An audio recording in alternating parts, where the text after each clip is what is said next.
Hi everyone, welcome to the Rethink webinar. We are going to give it about 2 more minutes just to let everyone sign in and get connected to audio. So we will get started in just a moment.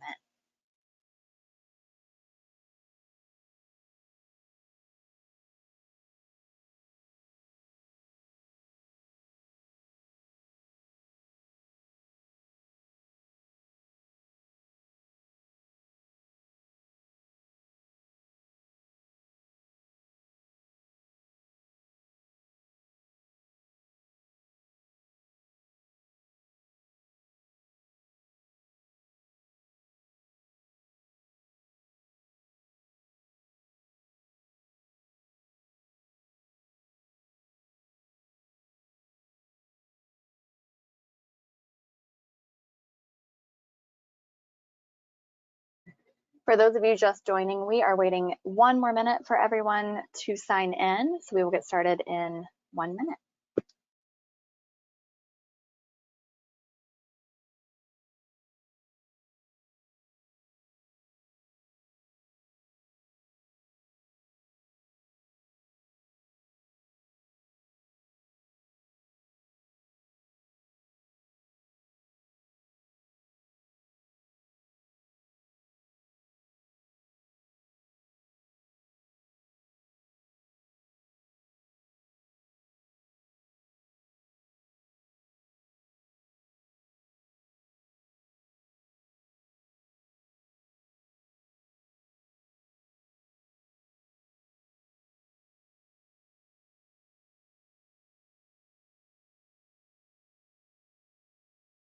All right. Hi everyone, and thanks again for taking time today to join us for another Rethink webinar. This one is a little unique in that we are actually going to be highlighting a few changes that are coming to the Rethink website. We have new navigation coming, and with that, some changes to our client funder and client authorization and the way that you're going to be inputting those into Rethink and some of the features and functionality that go along with that. So on the webinar today, I also have Dawn Mackey, who is one of our product managers. She's been focused a lot on the practice management side of our product.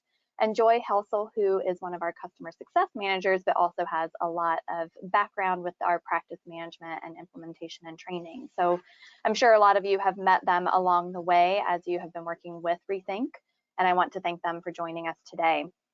Dawn is going to start with a little bit on the new navigation and some changes that will be coming to Client Funder. And then Joy is going to finish up with the Client Authorization feature. We are encouraging you to ask questions throughout, so you are going to be muted the entire time, but feel free to type those into the questions or the chat part of your GoToWebinar pane. And we'll get to as many questions as we can as we go throughout today's presentation. If we have time at the end, we will also take additional questions. And please note that this is one of many webinars that we will be hosting. This is a feature that is scheduled to roll out later this year. So this is just a high-level preview for today, and you'll get more information and additional opportunities to join webinars and ask questions throughout the remainder of the year. You will also receive a survey at the end of today's presentation. Just getting some initial feedback and anything that you have seen on today's webinar, maybe things that you would like to see or additional questions you have. So at this point, I am going to turn it over to Dawn. Thanks, Dawn. Thank you, Erin. Hello, everybody, and thank you so much for taking the time out of your day. I'm really looking forward to showing you not only the new update and look and the navigation that we are starting to do to our site, but also reviewing the client funder functionalities too with you. And hopefully you'll take the time to do the survey, because from a product standpoint, I'm really looking forward to hearing what you feel about the changes that we're making, if they're going to be value add for you. Maybe there's something that you didn't see that you hope to see. So if you can take the time, we definitely love those surveys. We read every single one of them. And what you're seeing today is actually a result of our customer feedback. So we take that very seriously here. All right, so on my screen, this should look familiar because this is what your system looks like right now. So I'm just going to move over.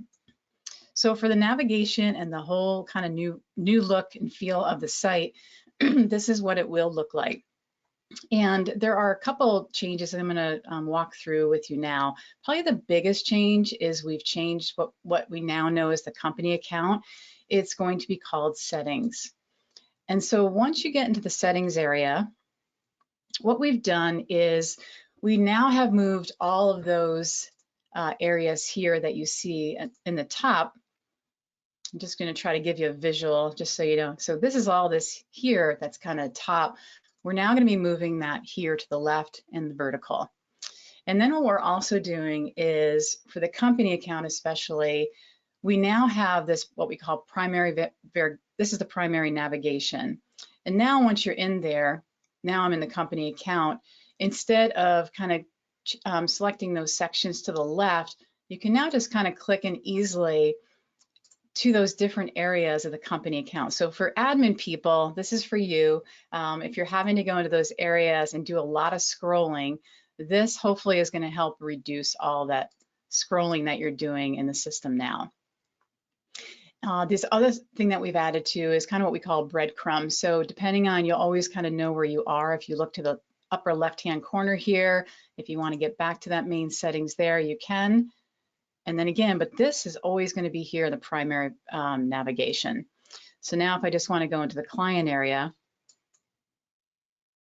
and I'm going to show you a couple of things there. All right, so the other thing that we've done is, you see this area up here, this header here, it's now just going to kind of just stick there or freeze, so that when you're scrolling up, you don't have to scroll the whole window up to be able to see what the heck column was that in. So now that's just going to stay there, and that's going to be hopefully a lot nicer as you're navigating through. The other thing that we've added to the other areas too is this filter, where you can choose to see the filter, or you can also hide that filter too. So instead of kind of give you a little bit more room in that area that you're working in, so hopefully you guys will find that nice too. You'll still have all the filter areas that you have and clearing the filters. It's just going to be a little different way of doing that. And that's really kind of it as far as the navigation there. Again, once you're in these different areas, the staff would be the same, where you have that area up there in the heading where it's not going to be out of the picture anymore. So hopefully you guys are going to find that to be really super helpful. All right. Okay, well, let's get to the fun stuff. So client funder policies. So we've received a lot of feedback in this area, you know, for the last couple of years, and there's definitely going to be some big changes with this as far as being able to manage your client policies. So I'm going to find my demo, client Dawn, and let's just jump into that.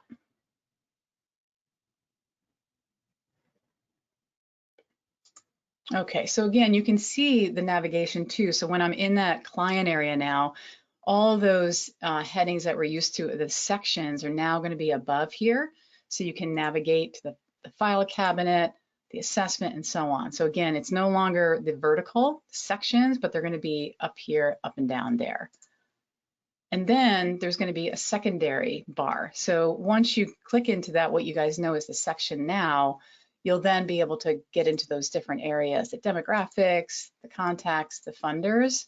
And so again, those are kind of going up and down right now. Now they're just going to go from left to right. And hopefully you guys are going to find that to be a lot more user-friendly as you're going through there.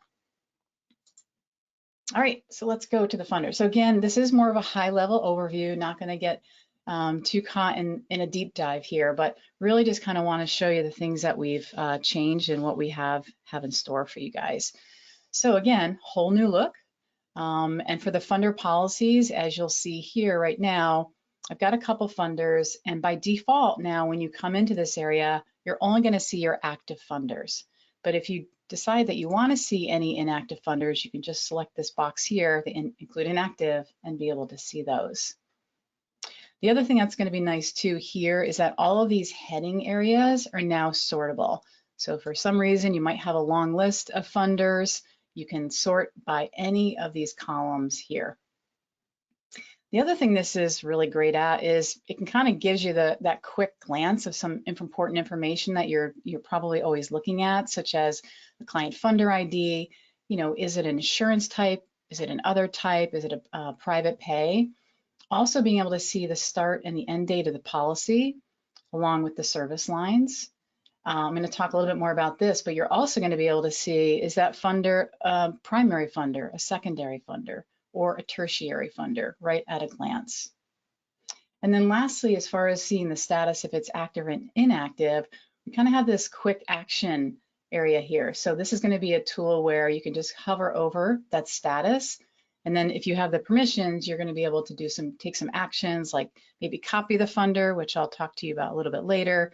You can edit the funder, and if you do have the permission, you can also delete the funder right from that area. So again, those are our navigational changes here to hopefully make it a lot easier, better user experience overall. All right, well, let's talk about the fun stuff here. All right, so I'm gonna go into my funder. So really there's three really bigger changes that we've made here. And the first one is that policy start date is actually gonna be it's now gonna be required. So when you go in and you create a funder policy, so right now in the current system, that start and end date really has no impact on anything, but it will with these updates. So which is going to be hopefully great, because I think a lot of customers are telling us that what's happening is people are creating authorizations against inactive policies, they're scheduling against those, and then they're sending out billing that's getting rejected. So this is a big change, a really important change that we've done for the funder policy. So that start date will be required. And of course, you'll want to do the end date to be able to inactivate those. The other thing that we've done too, which is a larger change, is that currently when you add a funder, you can add several service lines, but you can only assign them to the same payer sequence. So there's going to be more flexibility with this update, for example. So if you have a kiddo that has ABA and maybe Aetna is the primary, you might be providing another service line, let's say speech, and you could make it secondary or tertiary under that Aetna. So again, this is a really big change that we're hoping that you guys are going to really appreciate. Those are two big changes there. Another change here too is that you're also going to be able to assign the same funder policy. So you could have multiple policies. So maybe you have a parent that has Aetna that has one insured ID, and then maybe you have another parent that has Aetna and it's a different insured ID. You now can actually add the same funder as long as it has a different insured ID. All right, for Cario users out there, the other thing that we've changed for our insurance payers here is that we're now going to require that plan name is completed when you're doing the policy. So what that's going to help you with is currently right now, it's not required. So what happens is when you send that billing export to the integration with Cario, if this is blank, what happens is it creates an extra plan in your Cario system. So now with this update, you're not going to have to deal with that anymore. So that's definitely going to be something that's hopefully going to be an improvement for you on that side.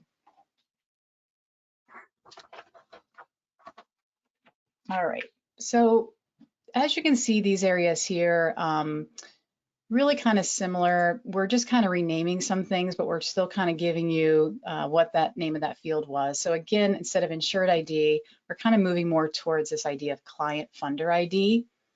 Again, if the start date is going to be required here, and then you still have that authorized release of info and authorized payment that used to be part of the UI currently. You have that along with the signature date. Well, these are now going to be required because this was also a pain point for people when they were not required.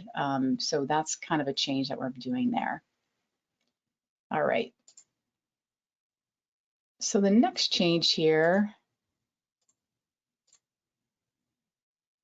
is in the responsibility party area. So you're going to notice now we've kind of split this. So you've got your policy details and the responsibility party information. It used to just be part of this, it is part of the same page, but we're breaking it out. And let me show you a couple of things that we're changing there. All right, so just some couple things that we've added. So now you'll have a choice to also select spouse and other, and this is consistent with that CMS 1500 form. And then if you select either any of these child, spouse, or other, you'll also have the option as a kind of a nice quick way to get this information in. You'll be able to select if that option, that child resides or that person resides with a dependent, right? And what that's going to do is help, it's going to auto-populate the address information for you. So currently that is not an option, so you're having to do more manual entry on that information there. Okay, and then the last piece, which we've added, is something called a verification note. So the verification note actually is where you're going to add your benefit details, but it's also going to be an area where you can, track your communications with the payers. So again, once you have that benefit information in there and you're checking the eligibility, you can go ahead and you can add multiple notes for insurance payers. You can go ahead and, put your date, your phone, if it was a phone or was it online or email or other. If you select other, you're going to say exactly what that is, but this is going to be the area where you're going to put in all of that other information that you're doing now in that one policy UI area. Again, you can select which service line, that this verification eligibility is in reference to.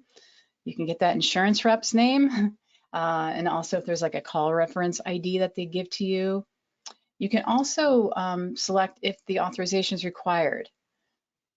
And then again, if there's any policy restrictions, you can also make a note there. Any visits, limitation on the visits you can put here. And again, there's like an additional note field. So this, in addition to the benefits, is hopefully going to help you with your tracking of all of your eligibility that you're doing.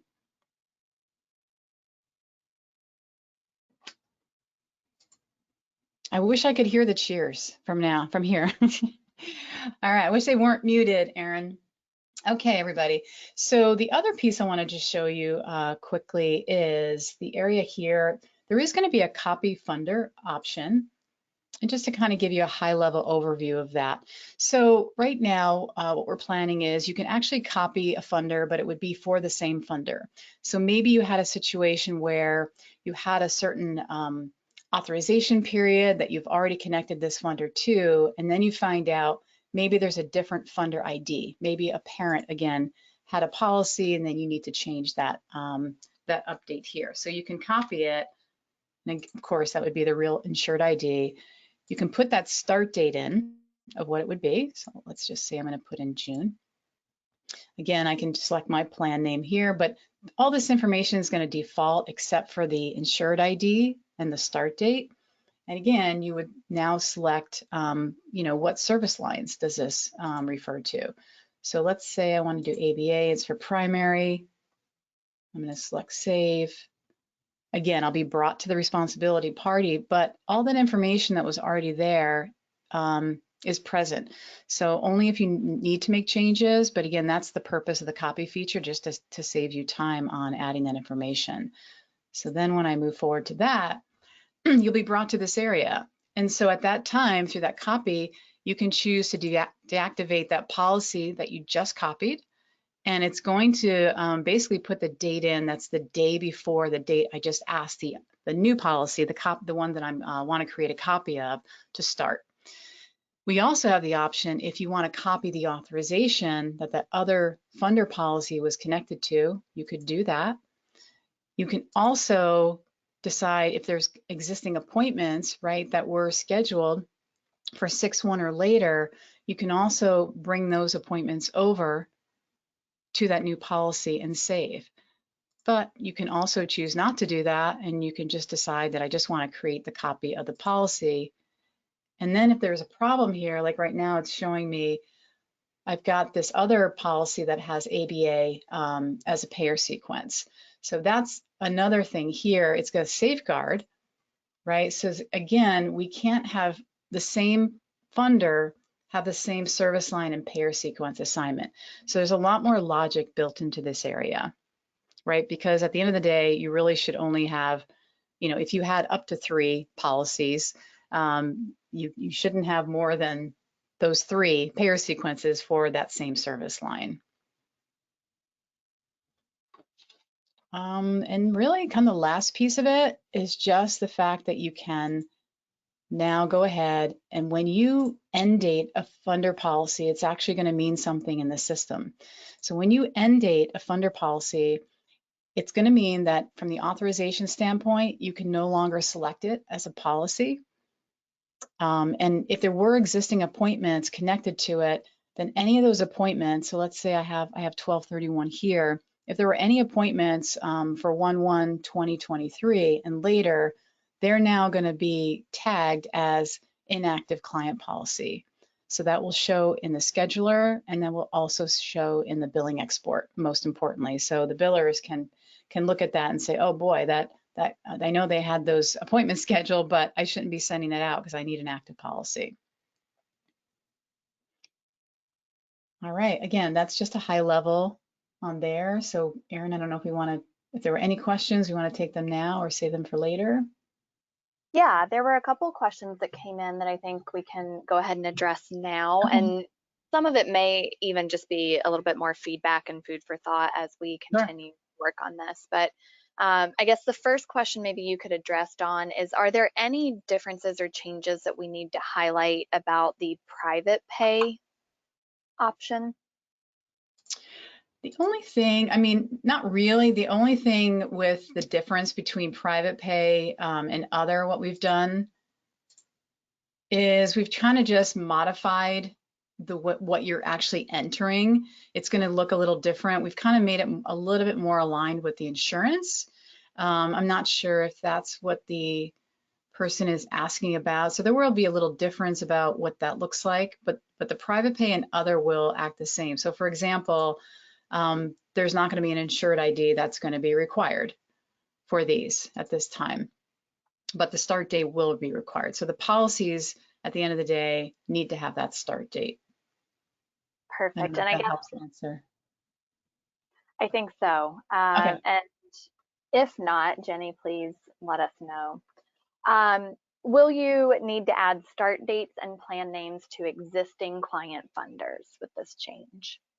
Yeah, so that's actually something I've highlighted on my side in red. So this is a great time because you have time to really just look at your client policies and get them updated. Make sure they have start dates. Make sure that's the most important thing. And if they are inactive, make sure they have an end date because that's just going to help you with your cleanup as we get closer to releasing. All right, and then a couple quick questions before you turn it over to Joy. Under funder options, will there be a way to add the insurance customer service number? I'm not aware what that is. I think maybe just being able to list the number to contact the insurance company. Oh, And got it. Okay. correct. Okay. So maybe under, you can probably just do it under the, if you're doing the verification notes and if it is, oh, let me get one that's here. If it's insurance, right? Because that's right now what the plan is for this feature. You could probably just put it under this note section here. Great. One other question related to that is, will there ever be a place to add an insurance card picture?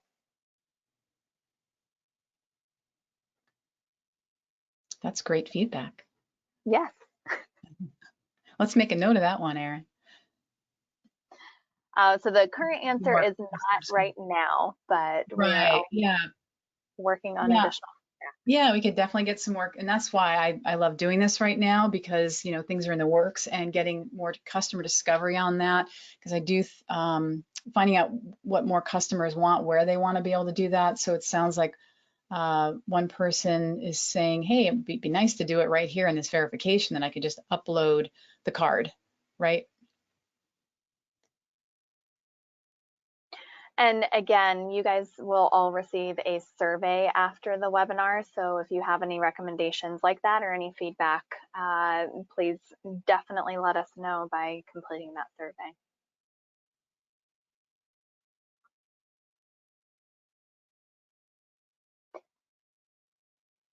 All right.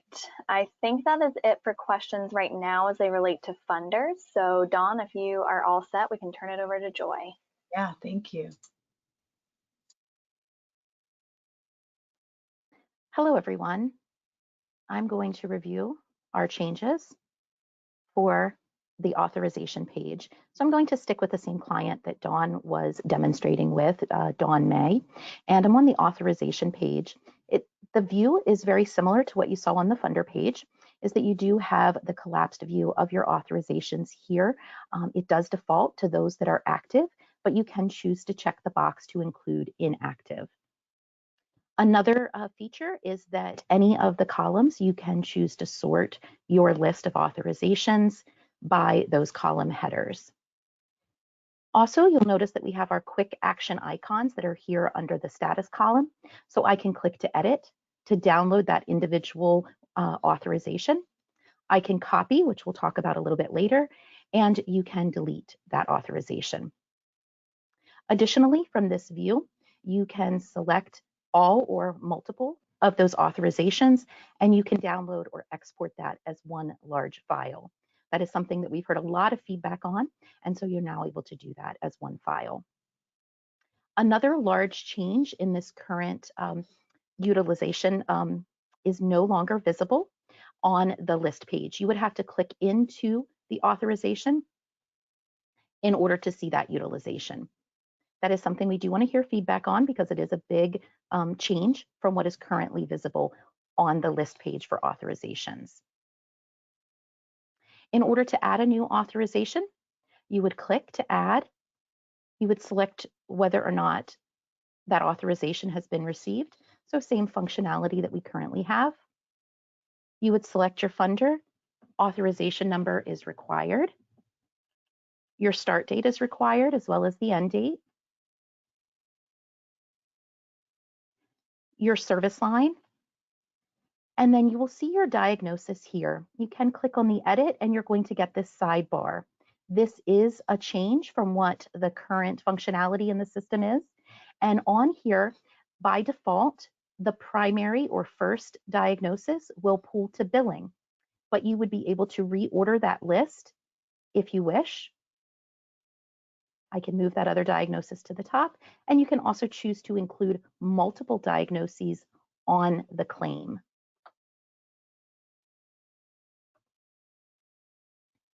Under the billing section, you would choose your rendering provider, so similar functionality to currently in the system, your referring provider, and then a big change that you will see is we now have the ability to select the service facility location and the billing provider here at the authorization level, and that will pull into the billing export. Another large change that you will notice is that you can enter your services by units or by hours. Again, this is something we've heard a lot of feedback from our customers on, that you wanted that ability to also enter those authorizations by hours rather than just by units. And then, of course, distributing the units, the same functionality that is currently in the system to distribute by service or as a bucket authorization, shared units across all of the services. You will select your service and enter those units or hours depending upon what you selected here. The frequency, the scheduling goal, again, the same functionality that you currently have in the system. And then once you save that authorization, it will appear in your list. I'm going to open up that authorization that I added. And again, you'll see the utilization tab here now within this page. You also have the ability to add attachments. Currently in the system, you can add one attachment and only one attachment. Now you would be able to add multiple attachments to that single authorization. Once you've added an attachment, you can update the file name, and you'll see that you can view them 10, 20, 50 per page view of attachments.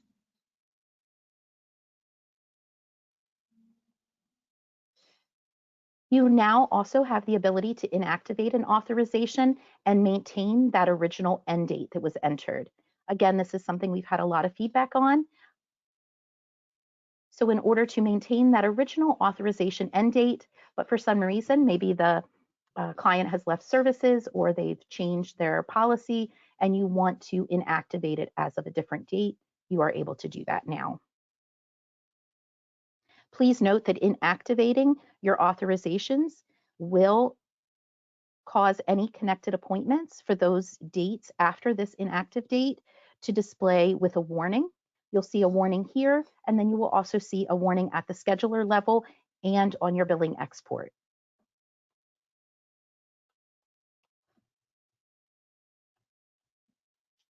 You also have the ability to copy an authorization, and when you copy an authorization, it's going to pull in that information from that authorization that you copied, with the exception of the authorization number. That does need to be unique.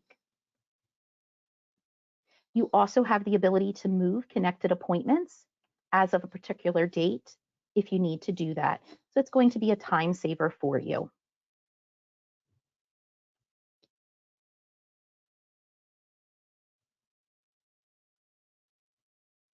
I'll pause here to see if we have any questions on the authorization updates. We do have a few. With the update, are you able to view future authorizations? Yes, they would be, if you enter an authorization with a future start date, that would be considered an inactive authorization, and you can click the button to view those inactive. And sorry, we have some questions coming in. Let me go back to where I was. I apologize. Will the authorization tab now show by units if that's the way the authorization was entered? The utilization tab within, so this is how the utilization tab will appear, and you can view it by units or by hours. Again, I know that's been sought after by many of you, so hopefully that will ease some of the pain points. All right, can you go back to talking a little bit about the billing export and how that may change with this release, Joy? And if you don't have a lot of details, that's okay. Yes, so depending upon, I'm not quite sure what exactly you're looking for with that billing export, but you will see some updated warnings on that in the validation column. So if you have appointments that are attached to an inactivated funder or an inactive authorization, you're going to see those warnings display in that validation column on the billing export. You will also now see those fields for your service facility location and your billing provider also display on the billing export. Will there be a place to add PDF authorizations? To upload a PDF of an authorization? Could you repeat that question? Yes, is there a place to upload a PDF authorization? Yeah, absolutely. Now, just to note, because I know I've heard this question, it doesn't populate with the details. You're going to have to enter those details, but you can upload an attachment. It can be a PDF, a Word document, whatever it needs to be in that attachment.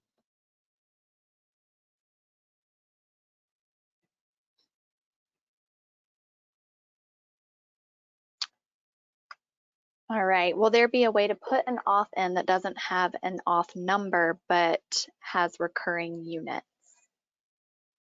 You will have to fill out, as I mentioned, that authorization number field is required, but it does not need to be a number. You could put in something like not needed, just like you can now in the system.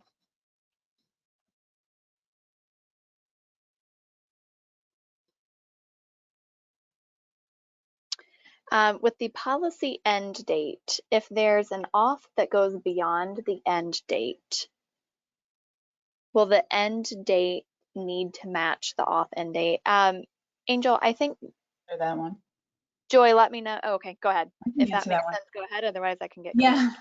Okay. Yeah, it's a great question. So if you have a funder end date that's before the auth end date, from a scheduling standpoint, if you, let's say you end date on, the funder end date is 5/30, right? And you go into the scheduler, but you have an auth end date until, you know, the end of June. By default, if you enter 6/1, you won't see that authorization because the funder is inactive. But you will have an option through that show more option in the scheduler to choose that. So I'm not sure if that's what you're referring to. Does that help? Now, the other piece of that too is if you have an authorization and you had that funder and it didn't have an end date and you put an end date in there, then what's going to happen is that funder end date, by default, the system is going to apply and make that authorization inactive.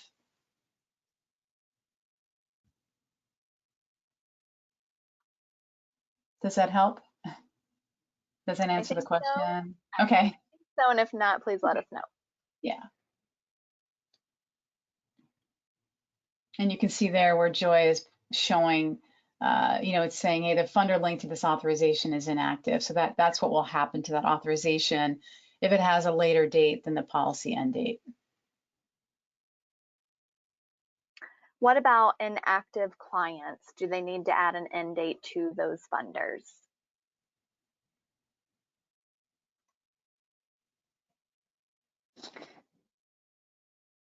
So well, for inactive, oh, go ahead. I was going to just say, Joy, I mean, when you have inactive clients, you can't schedule for them. But if the policy ended, it's always great best practice to document what is. But you wouldn't necessarily just put an end date to a funder policy because a client's inactive. Yeah, and my recommendation in that case would be, this is where, as I showed earlier, this use of inactivating the authorization, because the client's policy information, that funder might still be active, if they've moved to another provider or something of that nature, but it's really the authorization. So you may have received that authorization through the 31st of May, but you're inactivating it because they've left your services as of today.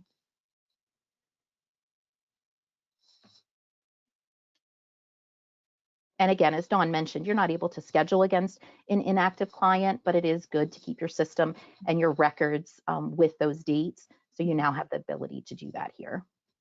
Right, because if you scheduled, and this is very common, right? You schedule a staff out, you schedule a client out, you've got those appointments out there. I mean, we always recommend get to that calendar and get rid of those appointments.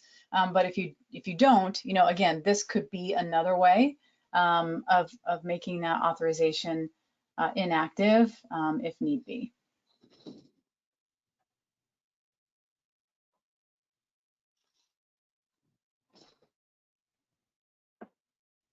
All right, let's see. If an auth is entered by units and there are multiple service providers, will there be a warning display if scheduled sessions exceed the authorization? That really depends on your settings. So your scheduling rules. So if you allow to exceed auths, you'll never get a warning. But if you do warn and allow, then yes, you would. Of course, we always recommend when possible, click do not exceed, do not allow. So that those rules, those warnings will remain.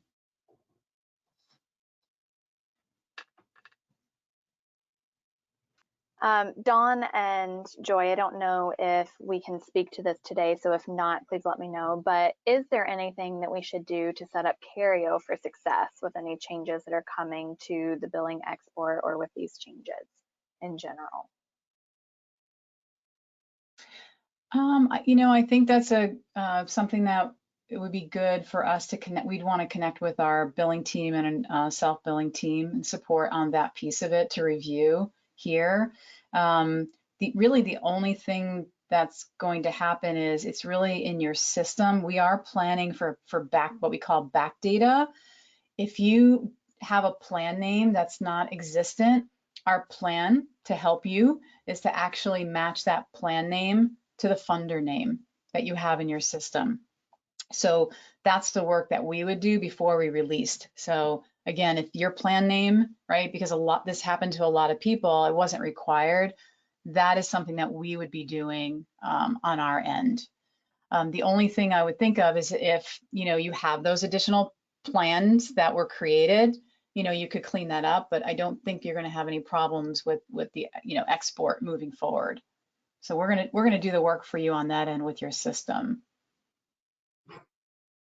I think the bigger piece to recognize are the funder policies, and really get in there, make sure there's start dates and end dates, because if you don't, right now, you can add different funders and have the same service lines with the same payer sequence. So that's the stuff that you want to look for. So if you have policies that are no longer active and you're cleaning those up, they won't show in your active anymore. But again, those are also reports that we run and we check for, and because we're identifying those gaps. So if you have those, if you do that work from now until we're releasing, you have plenty of time now to clean up your system. But we would also be looking at that too when we're doing these updates.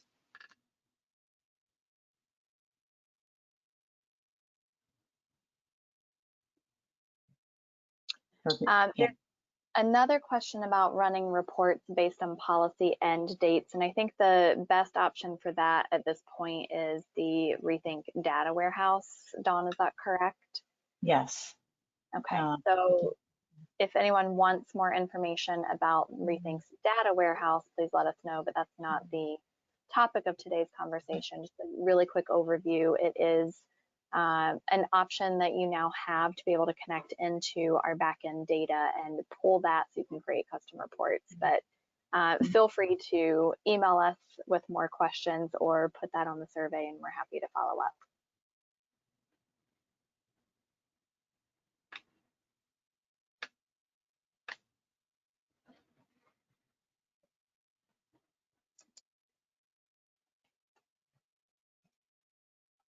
And I'm actually going to put my email in the chat for anyone who wants to talk about the data warehouse more, so you can connect with me that way.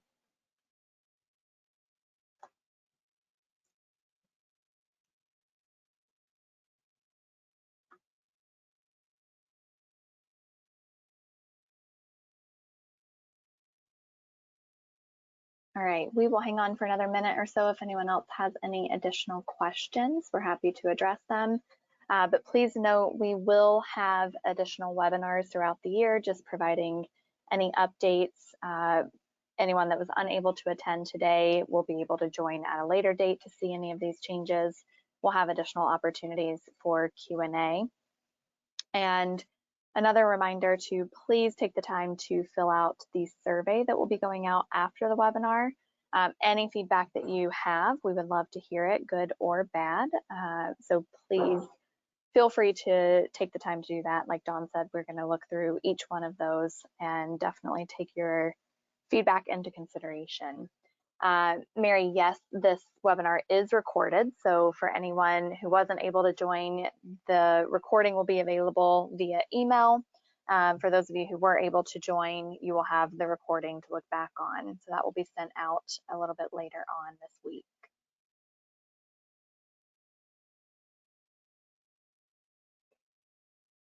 All right, it doesn't look like any other questions are coming in. So we'll give you a few minutes back in your day today, but thanks again for everyone joining today. We really appreciate your time. And Joy and Dawn, thank you so much for your presentation. I hope it was really helpful for everyone.